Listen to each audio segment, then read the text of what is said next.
भगवान से लिख रही है कि हे गोविंद, मैंने आपके दर्शन नहीं किए पर ऋषियों से आपकी महिमा सुनी है। अगर आपको मैं विवाह के लिए आमंत्रित करती हूँ, आप आओ और मुझसे विवाह कर लो, मुझे ले जाओ। आप सोच रहे होंगे ऐसी कौन सी नारी है जो एक बार जिसने मुझे दर्शन नहीं किया मुझे बुला रही हो। अब भगवान को जोश जगा रही है रुक्मिणी जी कि भगवान, शेर का भाग अगर गीदड़ ले जाए तो क्या शेर की हंसी नहीं है? इसलिए शिशुपाल के द्वारा साथ मेरा विवाह हो जाए, इसमें मेरी नहीं आपकी हंसी है कन्हैया। अब आप सोच रहे होंगे मैं विवाह कैसे करूंगा? आप तो रहती हो अंतपुर में और मैं आपके घर में पहले में घुसूंगा कैसे? यानी पत्र में खुद लिख रही है, खुद ही जवाब दे रही है। तो क्या लिखा है रुक्मिणी जी ने कि अंतपुरंतम क्षीर महंत हो वंदतम होते कतमदो प्रमायम समय की कुल देवी यात्रा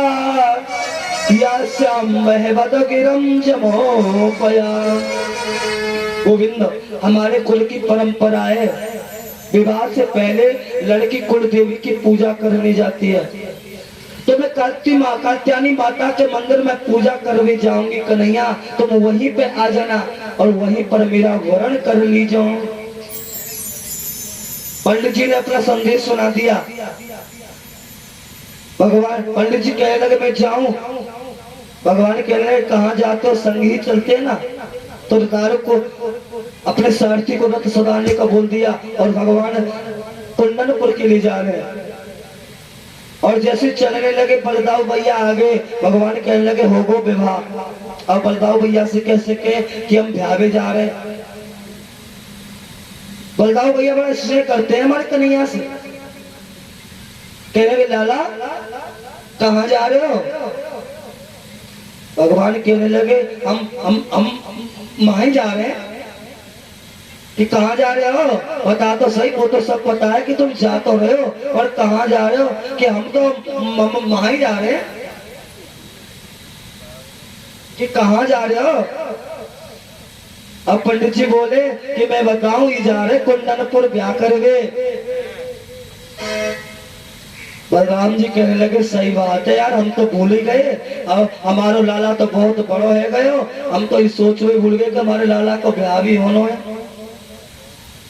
और एक बात बता लाला, सबसे अब हमारा लाला द्वारकाधीश है तो स्वयंवर में तो जावो बनतो है। तू चिंता मत कर, तू चल कन्हैया, मैं पीछे से सेना लेकर के आ रहा हूँ। शिशुपाल जैसे बड़े बड़े दुष्ट राक्षस आएंगे, हमारा कन्हैया अकेला पड़ गया तो सेना तो होनी चाहिए। तो बलराम जी ने आदेश दे दिया अपने सेनापति को कि अपनी सेना को सजाओ, हम भी लाला के साथ स्वयंवर में चलेंगे।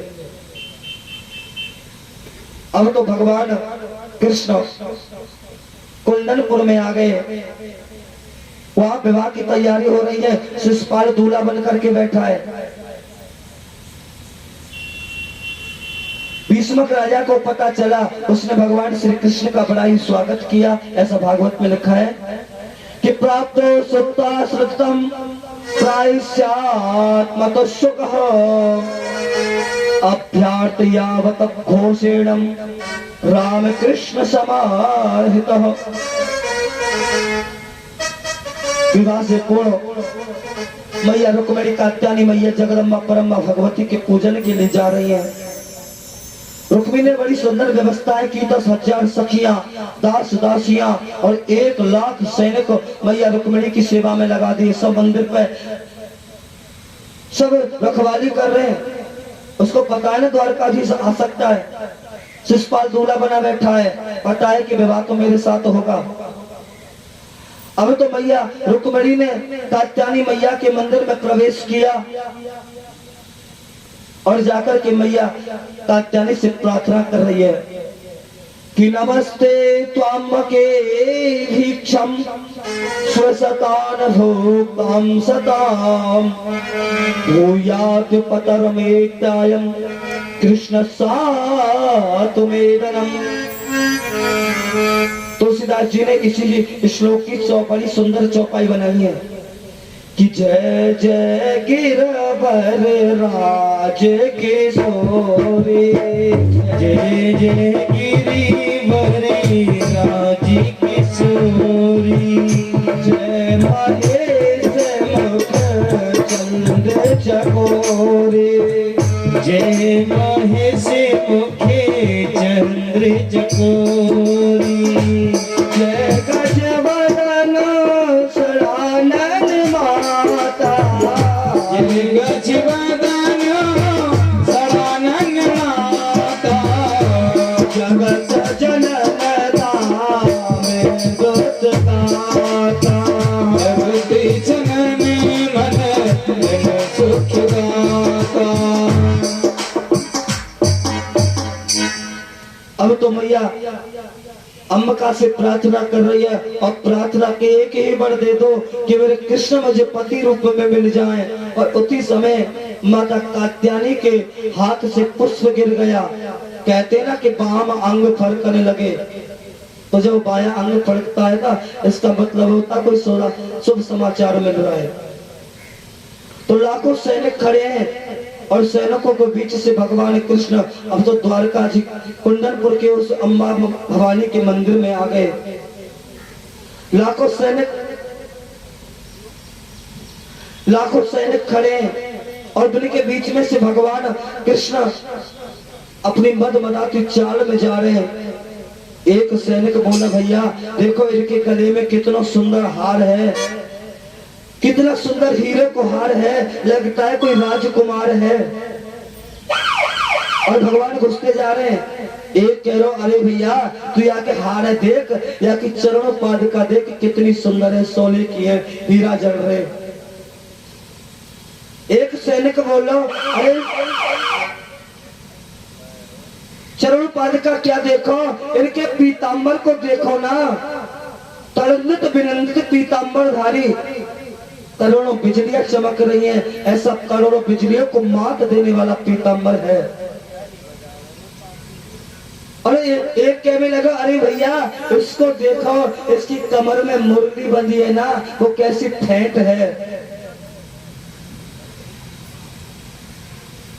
और इतना करके भगवान मंदिर में घुस गए और माता रुक्मिणी ने भगवान को माला पहना दी, वरमाला पहना दी मंदिर में।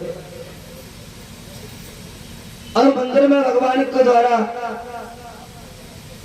माता रुक्मिणी ने भगवान को वरमाला पहना दी और भगवान ने माता रुक्मिणी का हाथ पकड़ा और हाथ पकड़ करके मैया को बाहर मंदिर से बाहर ले जा रहे हैं। परंतु खुशी कोई भी सिपाही भगवान की मोह माया में ऐसे उलझे पड़े हैं। एक सिपाही बोलो, अरे भैया पीतांबर और मुरली को छोड़ो, इनके शरीर को देखो कितना सुंदर है, ऐसी चमकता है। और भगवान गोविंद रथ की तरफ बढ़ रहे और एक सोने को बोलो, सुनो इनकी चाल देखो कितनी सुंदर है, ऐसा लगता है जैसे मदमस्त हाथी जा रहा हो। और भगवान कृष्ण ने माता रुक्मिणी को रथ में बिठा लिया और भगवान रथ धीरे धीरे चलने लगा है। एक सैनिक बोला, रथ की ध्वजा पर जो करुण जी बैठे हैं ना, वो कितना अच्छा है। और भगवान धीरे धीरे वहां से माता रुक्मिणी का हरण कर करके ले जा रहे हैं। श्याम वर्ण जिनकी कांति है, मुस्कुराता जिनका सुंदर है, ऐसे भगवान पीतांबर धारी जा रहे हैं। भगवान का रथ जब बाहर निकला तो एक सैनिक बोला कि दर्शन देखो कितने अच्छे हैं। एक सैनिक मुस्कुराता बोला, वो सब तो ठीक है, पर ये बताओ रुक्मिणी कहाँ है, राजकुमारी रुक्मिणी कहाँ है। अब तो सारे नगर में हल्ला मच गया कि ले गयो ले गयो ले गयो ले गयो। सबको मालूम है, कहने लगे भैया हमें कुछ नहीं। एक सैनिक दूसरे सैनिक से पूछ रहा है। अब तो सैनिक आपस में बतला रहे कि भैया 1 लाख सैनिक खड़े हैं और उनके बीच में से रुक्मिणी को ले गया भगवान कृष्ण, रुक्मिणी को ले गए। एक बोला मुझे क्या पता, दूसरा बोला तूने ध्यान नहीं दिया। एक बोला मुझे क्या पता, मैं तो बाकी पीतांबर को देख रहे हो।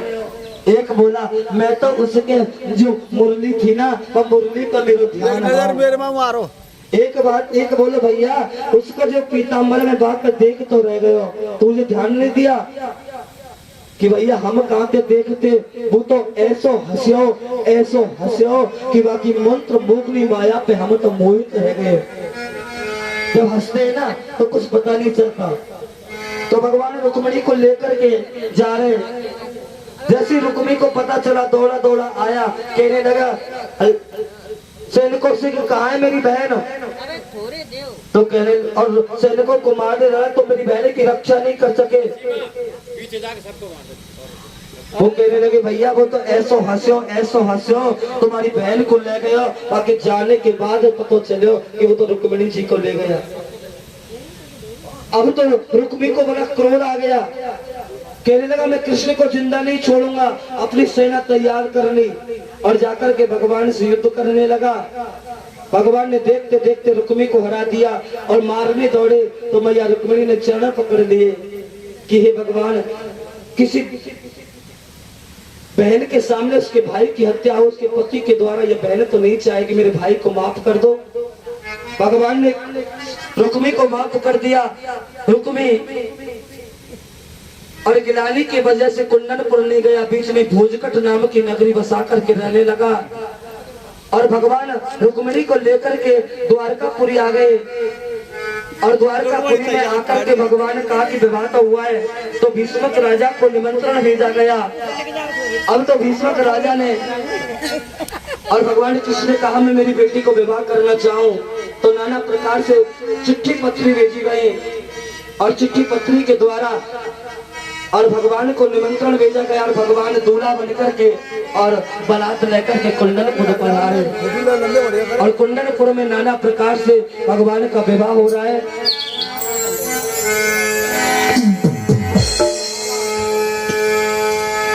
आओ मेरी सखियां मुझे मेहंदी लगा दो,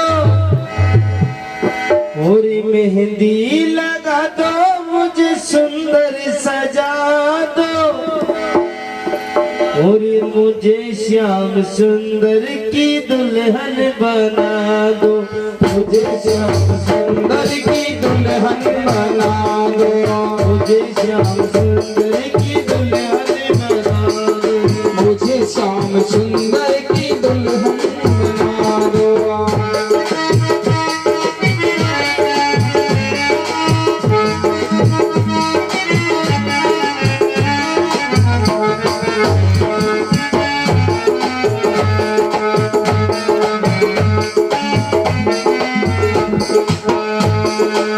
सत्संग में मेरी बातें चलाई, सत्संग में मेरी बातें चलाई, सतगुरु ने मेरी कीनी सगाई, गुरु ने मेरी कीनी सगाई, उनको बुला के मेरे फेरे तो करा दो, उनको बुला के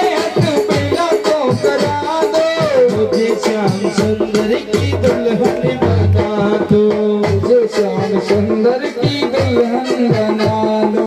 आओ मेरी सखियां मुझे मेहंदी लगा दो, आओ मेरी सखियां मुझे मेहंदी लगा दो, मेहंदी लगा दो मुझे ऐसी सजा दो, मेहंदी लगा दो मुझे ऐसी सजा दो, मुझे श्याम सुंदर की दुल्हन बना दो, मुझे श्याम सुंदर की दुल्हन बना। जी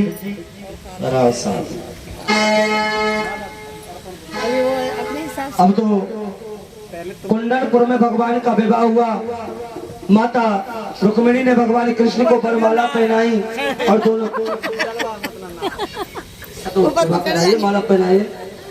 ओम मंगलम भगवान विष्णु मंगलम गणपतम मंगलम पुंडरीकाक्षम मंगला आय स्थलो हरे। बोलिए बाकी बिहारी लाल की। जोड़ी का जवाब नहीं। परिस्थितियां घटित कर लेता। अब भगवान का कन्यादान हुआ। महाराज भीष्मक ने बड़ी प्रेम से कन्यादान किया। परीक्षित जी महाराज खड़े हो जाए पर परिस्थिति में है। कन्यादान करें।